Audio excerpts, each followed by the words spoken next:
Hi உறவுகளே, அனைவருக்கும் வணக்கம். நான் உங்கள் சசி செல்வி.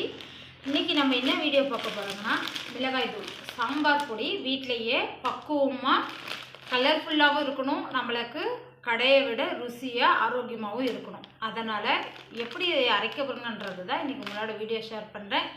எல்லாமே அளவோட தெளிவாக சொல்கிறேன். ஸ்கிப் பண்ணாமல் கரெக்டாக பார்த்து அரைச்சிங்கன்னா உங்களுக்கு சுவையான வீட்டிலையே ஆரோக்கியமான மிளகாய் தூள், அதாவது சாம்பார் தூள் ரெடி ஆயிரும். எப்படின்றத வாங்க வீடியோக்குள்ளே போகலாம். வாங்க வீடியோ எப்படின்னு பார்க்கலாம். காரத்துக்கு மசாலா செலவு சொல்கிறேன், நோட் பண்ணிக்கோங்க.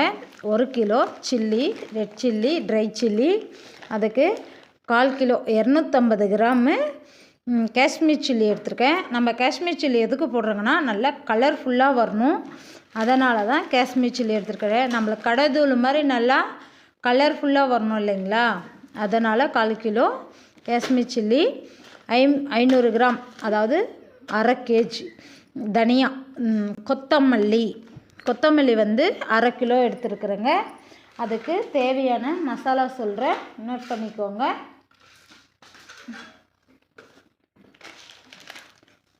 நூறு கிராம் சீரகம், 50 கிராம் குறுமிளகு, 30 கிராம் நான் வெயிட் போட்டு எடுத்துருக்கிறேன், 30 கிராமு வெந்தயம், 30 கிராம் கடுகு சேர்த்திக்குவேன், கடுகு பாட்டிலோடு எடுத்துருக்கேன். கட்டி பெருங்காயம் தேவைக்கு நான் போடும்போது எந்த அளவுன்னு சொல்கிறேன். ஒரு 70லேருந்து 80 கிராம் போல் கடலைப்பருப்பு, 50 கிராம் உளுத்தம்பருப்பு. இதுதான் இதுக்கு தேவையான செலவு. எல்லாமே நம்ம தனித்தனியாக வறுக்க போகிறோம். ஏன்னா ஒட்டுக்க போட்டாங்கன்னா கருகிற, ஒன்று தீயும், ஒன்று வறுபடாது, ஒன்று வறுந்துடும். அதனால் தனித்தனியாக வறுத்து எடுத்துக்கலாம். கடலைப்பருப்பு நல்லா அடுப்பு நிறைய தீய விட்டுறாதீங்க, மிதமான சூட்டில் வச்சு வறுத்து எடுத்துக்கோங்க.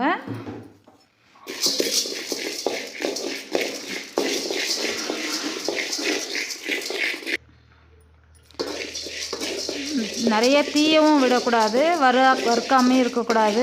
பாருங்கள், இந்த மாதிரி வறுபடணும். வறுபட்டாச்சு, நம்ம இதை எடுத்துடலாம்.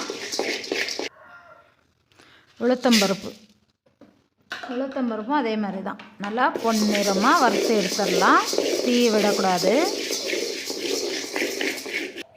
பாருங்கள், உளுத்தம்பருப்பும் நல்லா கலர் மாறிடுச்சு. இப்போ இதையும் எடுத்துடலாம்.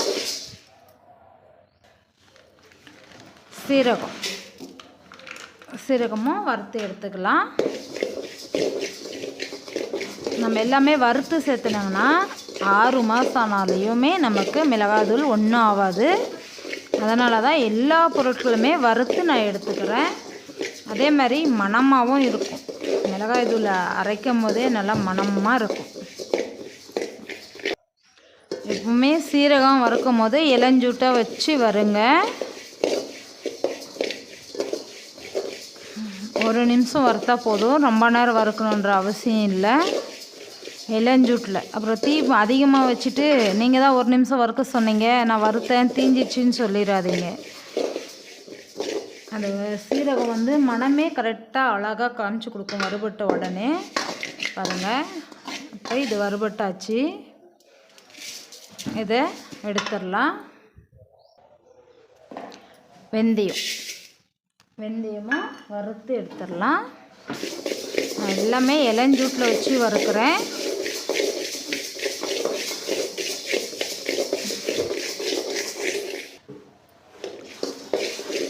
வெந்தயம் பாருங்கள் நல்லா வறுபட்டுருச்சு, தெரியுதுங்களா கலரு.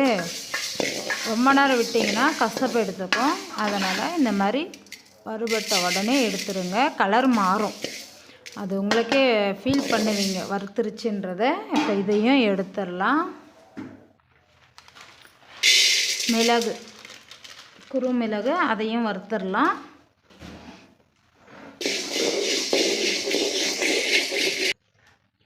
மிளகு வந்து 1 நிமிஷம் சிம்மில் வச்சு வறுத்திங்கன்னா போதும், மிதமான சூட்டில்.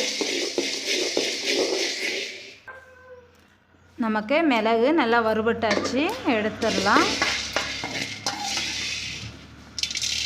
கலர் பாருங்கள் எந்த அளவுக்கு இருக்குதுன்னு. கடுகு,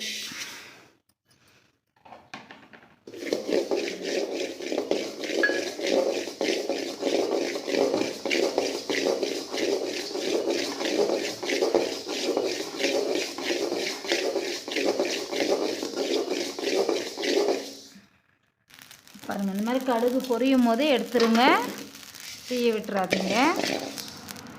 அவ்வளோதான், கடுகு வறுபட்டாச்சு. கடுகு எடுத்துடலாம்.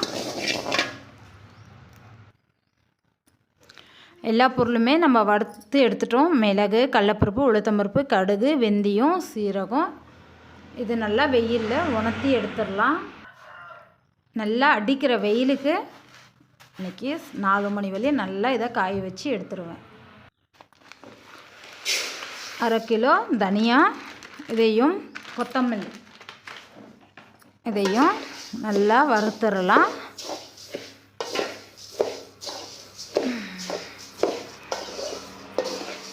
வறுத்து அரைக்கும் போது நம்மளுக்கு சீக்கிரம் வண்டோ புழுகு அந்த மாதிரி எதுவும் வைக்காது. அதனால தான் எல்லாமே வறுத்து அரைக்கிறது.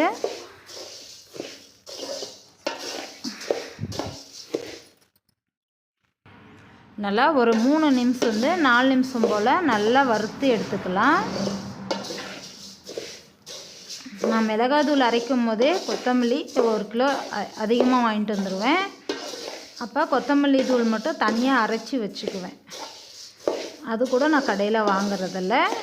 இன்னும் 2 பாக்கெட் இருக்குது. அதையும் வறுக்கணும், தனியாக வறுத்து அரைச்சிக்குவேன். இது மிளகாவுக்கு வறுக்கிறது.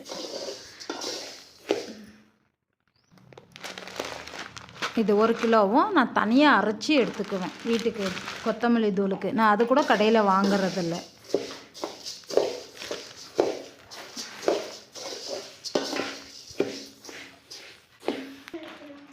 கொத்தமல்லி வறுபட்டாச்சு. நம்ம முதல்ல வறுத்துங்க இல்லையா செலவு, அதையும் இதிலேயே சேர்த்து ஒரு கிளறுக்கிறேன். ஏன் நான் இந்த மாதிரி சேர்த்துறேன்னா, இது மிளகாய் தூளுக்குன்றது எனக்கு அரைக்கும் போது ஞாபகப்படுது.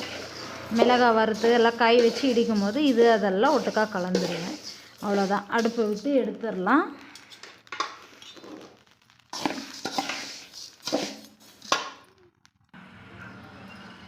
தனியாக காய் வச்சாலே சரி, இந்த மாதிரி கொத்தமல்லியோட சேர்த்து காய் வச்சாலே சரி, ஆனால் நல்லா காயணும். ஆரம்பிக்கலாமா? எல்லாருக்கும் காட் கிளப்புறதுக்கு. பக்கம் சளி பிடிச்சவங்க அந்த மாதிரி ஏதாவது இருந்தால் கொஞ்சம் தூரம் அனுப்பிச்சி விட்ருங்க. இப்போ மிளகாயை கொஞ்சம் கொஞ்சமாக வறுத்து எடுத்துக்கலாம். எல்லா மிளகாய் வறுக்கும் போது அதிகமாக கவனம் மிளகா மேலே இருக்கட்டும். தீய விட்டுறாதீங்க. அப்புறமா நம்ம மிளகா வறுக்கிற பக்குவத்தில் தான் மிளகா கலரே வர்றது. அதனால் தயவு செஞ்சு மிளகா வறுக்கும் போது மட்டும் கொஞ்சம் கவனமாக வருங்கள். தீய விட்டுறாதீங்க. லைட்டாக எண்ணெய் சேர்த்திக்கோங்க. இந்த மாதிரி கைவிடாமல் வறுத்துட்டே இருங்க. ஒரு 2 நிமிஷம் வறுத்திங்கன்னா ஒரு சிங்கிளும் வறுபட்டுரும்.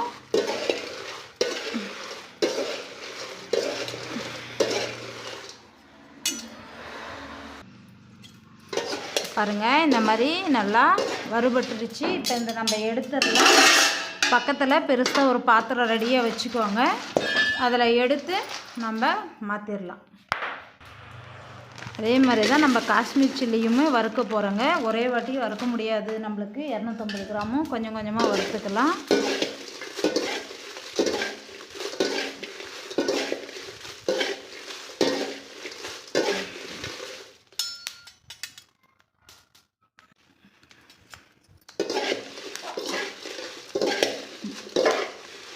கறி துணி இடுக்கி ஏதாவது ஒன்று ரெடியாக வச்சுக்கோங்க. மிளகா மட்டும் தீய விடாதீங்க. நல்லா வறுத்து எடுத்துக்கோங்க. அழுகாச்சி வரும், தும்பல் வரும், எல்லாமே வரும் மிளகா வறுக்கும் போது. உங்களுக்கு அனுபவம் இல்லைன்னா பக்கம் யாரையாவது ஒரு ஆள் பெரிய ஆளுங்களை வச்சுக்கோங்க. அவ்வளோதான், இந்த மிளகாயும் வறுபட்டுருச்சு. நான் இதையும் எடுத்துடுறேன். கொஞ்சம் ஏமாந்தால் தீஞ்சிடும்.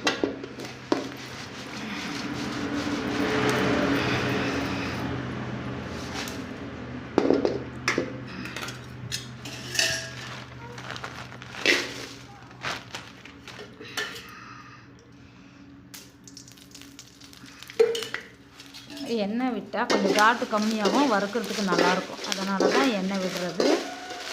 தீ வந்து கொஞ்சம் மிதமான தீயே வச்சுருக்கிறேன். ஏன்னா மிளகாய் கருகிருச்சுன்னா கலரும் போச்சு, டேஸ்ட்டும் போச்சு. அதனால் இந்த மட்டும் சரியான முறையில் ஃபாலோ பண்ணிக்கோங்க.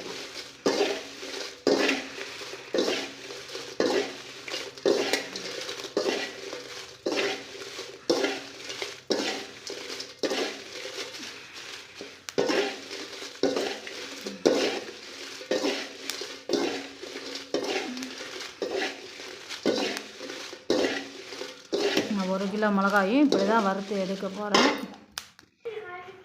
அந்த மிளகா வறுக்கும் போதே பெருங்காயத்தையும் வறுத்து எடுத்துக்கோங்க.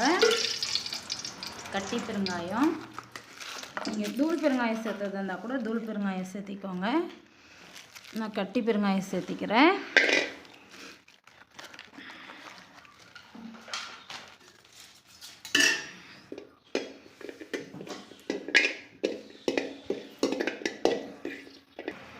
நான் பெருங்காயம் போடும்போது அளவு சொல்கிறேன்னு சொன்னேன் இல்லைங்களா? நான் ஒரு நெல்லிக்காய் சைஸுக்கு எடுத்திருக்கேன். காட்டு நெல்லிக்காய், பெரிய நெல்லிக்காய் இருக்குது இல்லைங்களா? அந்த நெல்லிக்காய் சைஸுக்கு எடுத்துருக்குறேன். நல்லா எண்ணெயிலே வறுத்து எடுத்துக்கலாம். பெருங்காயம் இந்த மாதிரி நல்லா வறுத்து எடுத்துக்கலாம். வறுத்து நம்ம இதில் சேர்த்துக்கலாம். அப்புறமா வெளியே கொண்டு போய் காய வைக்கிறதுக்கு சரியாக இருக்கும்.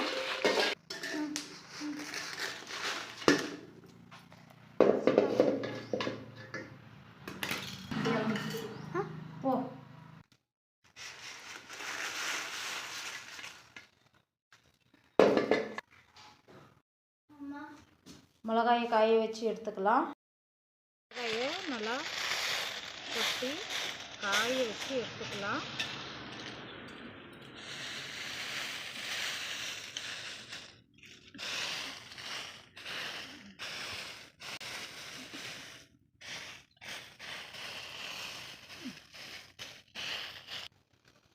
அடிக்கிற வெயிலுக்கு நல்லா காயிட்டோம். சாயந்தரம் வரலையும் பெருங்காயத்தையும் இதிலே நான் சேர்த்தியாச்சு. நல்லா இதெல்லாம் காயிட்டோம். பாருங்கள், நல்லா காஞ்சிருச்சு. இப்படி உடைச்சிங்கன்னா நல்லா உடையணும். இந்த அளவுக்கு உடையணும். இப்போ இது மிளகா நல்லா காஞ்சிருச்சு. எடுத்துட்டு இடிச்சுக்கலாம்.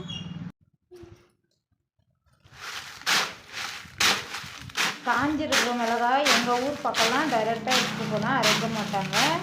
இந்த பக்கம் இந்த மாதிரி குத்தி எடுத்துகிட்டு போனால் மட்டும்தான் அரைச்சி கொடுக்குவாங்க. உங்கள் ஊரில் எப்படின்றத சொல்லுங்கள். சில பேர் கேட்குவீங்க பெயிண்ட் பக்கெட்டு. ஆமாங்க, இது பெயிண்ட் பக்கெட்டு தான். பட் நாங்கள் இதை வந்து ரொம்ப நாளாக சமையலுக்கே யூஸ் பண்ணுங்க. அரிசி கொட்டி வைக்கிறது இந்த மாதிரி இதுக்கெல்லாம் சுத்தம் பண்ணி யூஸ் பண்ணுறதுனால இதில் பெயிண்ட் வாசனெலாம் வராது.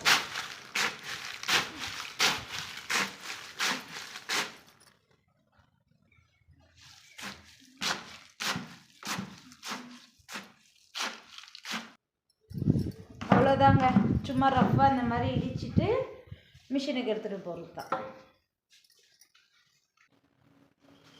காய வச்சு எடுத்த மசாலா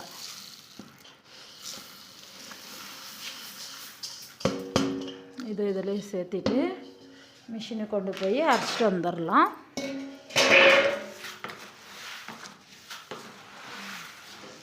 கொஞ்சம் தான் வரும் 1 கிலோவுக்கு. மிஷினுக்கு எடுத்துகிட்டு போக ரெடி ஆயிருச்சு. நல்லா மில்லுக்கு கொடுத்து அரைச்சின்னு வந்துட்டேன். இதை வந்து நல்லா மூடி போடக்கூடாது, காயணும். நல்லா சில்லுன்னு ஆகணும். மிஷின்லேருந்து வந்தால் சில்லுன்னு இருக்கும். அதனால் நல்லா கொஞ்சம் ஆற விடணும். நிறைய பாருங்கள், கடை மாதிரி நல்லா கலர்ஃபுல்லாக வந்துருச்சா. என்னுடைய ஸ்டைல் மிளகாத்தூள் இப்படி தான். நிறைய பேர் கேட்டிருக்காங்க, உனது மட்டும் ரெட்டாக இருக்குது, கடைத்தூள் யூஸ் பண்ணுறீங்களான்னு கேட்டாங்க. இல்லை ஃப்ரெண்ட்ஸ், நான் வீட்டிலே தான் அரைக்குவேன். இந்த கலரு இந்தளவுக்கு ரெட்டாக வர்றதுக்கு காரணம் அந்த காஷ்மீர் சில்லியும் மிளகா வறுக்கும் போது பக்குவமாக வறுக்கிறது தான் காரணம். என்னுடைய ஸ்டைலில் மிளகாத்தூள் அரைச்சிட்டோம். பிடிச்சிருந்தா மறக்காமல் லைக் பட்டன் அமுத்துங்க, சப்போர்ட் பண்ணுங்கள். நல்லா அழகாக நைஸாக அரைச்சி கொடுத்துட்டாங்க.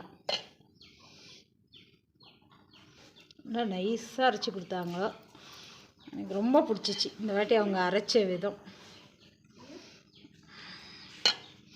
லைக் பண்ணுங்கள், சப்போர்ட் பண்ணுங்கள். என்னுடைய ஸ்டைலில் மிளகாய் தூள் ரெடி ஃப்ரெண்ட்ஸ். நீங்களும் இதே மாதிரி கலர்ஃபுல்லாக அரைக்கணும்னா சேம் மெத்தட் ஃபாலோ பண்ணுங்கள். அளவுலேருந்து எல்லாமே சொல்லியிருக்கிறேன். அரைங்க, டேஸ்ட் எப்படி இருக்குதுன்னு எனக்கு கமெண்ட்டில் சொல்லுங்கள். அடுத்த வீடியோவில் சந்திக்கிறேன். அதுவரை உங்களிடம் இந்த விடைபெறுவது உங்கள் Sasi Selvi. Bye bye friends.